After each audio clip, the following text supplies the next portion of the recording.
शिव गाथा कहानी, बिंदुक का पिशाच योनि से मुक्ति। भगवान शिव की महिमा अपने आप में बड़ी न्यारी है।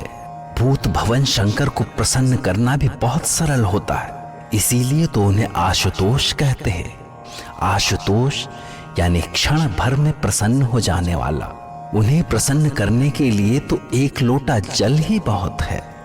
एक बार की बात है, ब्राह्मण बिंदुक को अधर्मी होने के कारण पिशाच की योनि मिली, जबकि उसकी पत्नी चंचुला को शिव पुराण सुनने के कारण शिवलोक में दिव्य स्थान मिला और वो पार्वती की सखी हो गई। चंचुला देवी पार्वती के सामने हाथ जोड़कर प्रार्थना कर रही थी। उसकी प्रार्थना से देवी पार्वती अत्यंत प्रसन्न हुई और उन्होंने चंचुला से वर मांगने के लिए कहा। तब चंचुला बोली, हे देवी पार्वती, मुझे बरसों से अपने पति की कोई खबर नहीं है। वो न जाने इस समय कहाँ हैं और किस हाल में हैं। आप मुझे कुछ ऐसा वर दीजिए जिससे मैं वो जिस लोक में भी हूं वहां जाकर उनसे मिल सकूं। तब देवी पार्वती बोली, चंचुला, तुम्हारा पति बिंदुक बहुत पापी था।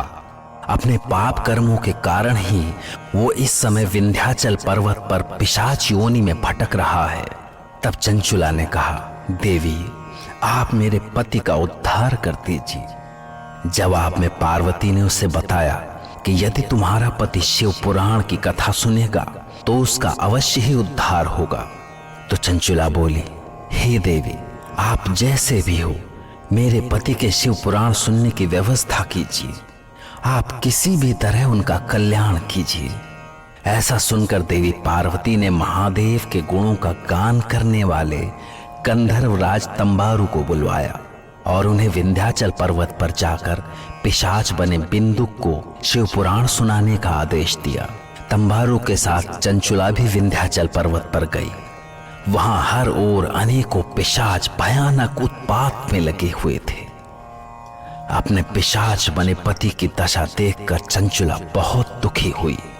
तभी तंबारू ने उन भयानक पिशाचों के बीच शिव पुराण का पाठ आरंभ कर दिया। जैसे जैसे पाठ आगे बढ़ा, सारे पिशाच शांत होते गए। उनकी पैशाचिक प्रवृत्तियां मिटती चली गईं और अंत में जैसे ही शिव पुराण का पाठ समाप्त हुआ, सभी पिशाच अपनी पैशाचिक योनि से मुक्त हो गए।